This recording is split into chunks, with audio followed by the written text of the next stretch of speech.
Hello friends, कैसे हैं आप सभी। स्वागत है आपका हमारी यूट्यूब चैनल में। तो आज की जो हमारी वीडियो का टॉपिक है वो बिल्कुल तो नहीं, थोड़ा सा डिफरेंट है।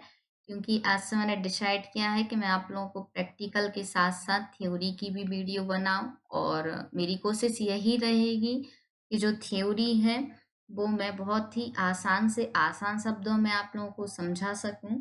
लेकिन मैं यहाँ पे यूनिट वाइज नहीं बना रही हूँ थ्योरी की वीडियो, मैं टॉपिक वाइज बना रही हूँ। तो कंटिन्यू सेकंड सेम के जो टॉपिक हैं आप लोगों के डीसीए व पीजीडीसीए वालों के, उस पर हम थ्योरी देखेंगे आज से। और यदि किसी विशेष टॉपिक पे आपको थ्योरी की वीडियो चाहिए है तो आप मुझे कमेंट कर देना। तो चलिए देखते हैं, ठीक है। तो यहाँ पे मैंने प्रेजेंटेशन के रूप में रखी हुई है। तो आज का जो हमारा टॉपिक है वो है ई गवर्नेंस, ठीक है। इस पर डिस्कशन करना है। तो सबसे पहली बात तो यही आती है कि ई गवर्नेंस क्या है। तो एक शब्द में यदि हम ई गवर्नेंस को समझें तो जो हमारी सरकार है या जो शासन है हमारी, वो क्या है, डिजिटल रूप से काम कर रही है, ठीक है, या इसका नया स्वरूप है। तो यहाँ पे देखिए, देख भी सकते हैं आप, डिजिटल युग में शासन का नया स्वरूप। फिर इसके बाद हम देखना है हमें, सॉरी,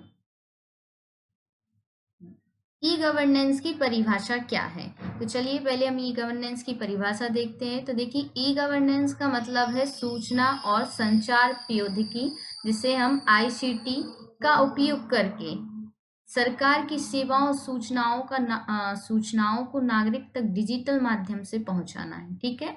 मतलब कि इंटरनेट और सूचना के माध्यम से जो सरकार की सेवाएं हैं वो जनता तक पहुंचाना है। लेकिन कैसे पहुंचानी है? डिजिटल माध्यम से। इसे ही हम क्या कहते हैं? ई गवर्नेंस कहते हैं। जिसमें कि बहुत सारी योजनाएं या सेवाएं आ जाती हैं जो कि आप लोगों ने सुनी भी होंगी। जैसे कि ऑनलाइन प्रमाण पत्र बनवाना, जिसमें कि आपका जन्म निवास प्रमाण पत्र, ठीक है, ये आ जाएंगे। या टैक्स का भुगतान करना, जो कि आप घर बैठे कर सकते हैं। बिजली बिल भुगतान करना, या और भी बहुत सी जो सेवाएं हैं वो क्या हो गई हैं, डिजिटल रूप में हो गई हैं। फिर इसके बाद हम देखते हैं, हमारा टॉपिक है ई गवर्नेंस के उद्देश्य और स्तंभ। मतलब क्यों जरूरत पड़ी ई गवर्नेंस की। सरकार डायरेक्टली भी हम सॉरी सरकार चाहती तो ऑफलाइन भी सेवाएं दे सकती थी। लेकिन उसमें क्या होता था कि उसमें भ्रष्टाचार काफी ज्यादा बढ़ जाता था और उसकी पारदर्शिता नहीं रहती थी। जैसे कि एक उदाहरण मान लीजिए, आपको कोई काम है, आपको बिजली का बिल भरना है, उदाहरण, ठीक है। तो जब हम बिजली वाले ऑफिस में जाते थे तो पता चला कई बार कि वहां पे भ्रष्टाचारी बैठे रहते थे, जो कि एक्स्ट्रा पैसे मांगते थे या कुछ भी। अब लेकिन आपने देखा होगा, जब से ऑनलाइन सेवाएं शुरू की हैं सरकार ने, तब से काफी पारदर्शिता आई है कामों में। फिर नेक्स्ट हम देखते हैं ई गवर्नेंस के प्रकार क्या क्या है। मतलब कितने प्रकार से जो सरकार है या शासन है हमें सेवाएं देती है। तो पहला है इसमें G2C, मतलब सरकार से नागरिक, जिसमें कि आप अपना ऑनलाइन प्रमाण पत्र, मृत्यु जन्म पंजीकरण, कर भुगतान या राशन कार्ड, पेंशन जैसी सेवाओं का लाभ ले सकते हैं।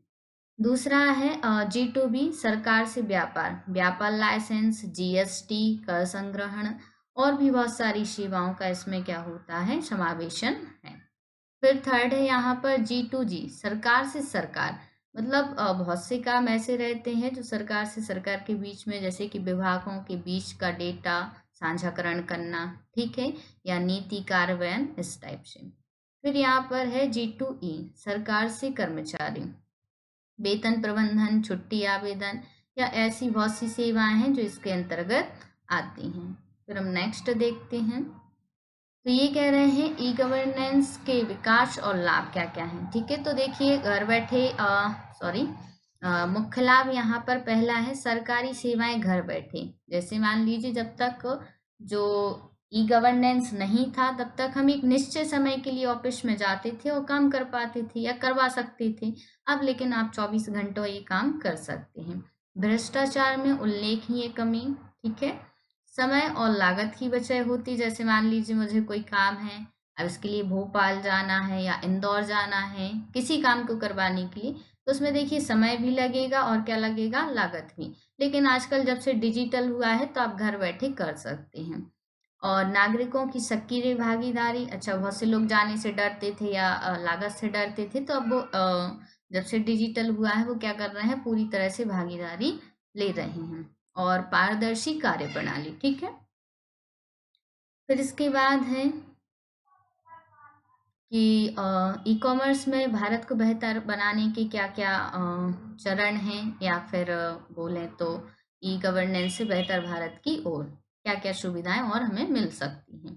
यहाँ पर है सरल और पारदर्शी शासन। ई गवर्नेंस से प्रत्येक नागरिक तक सेवाएं पहुंचाना आसान हो गया है, ठीक है।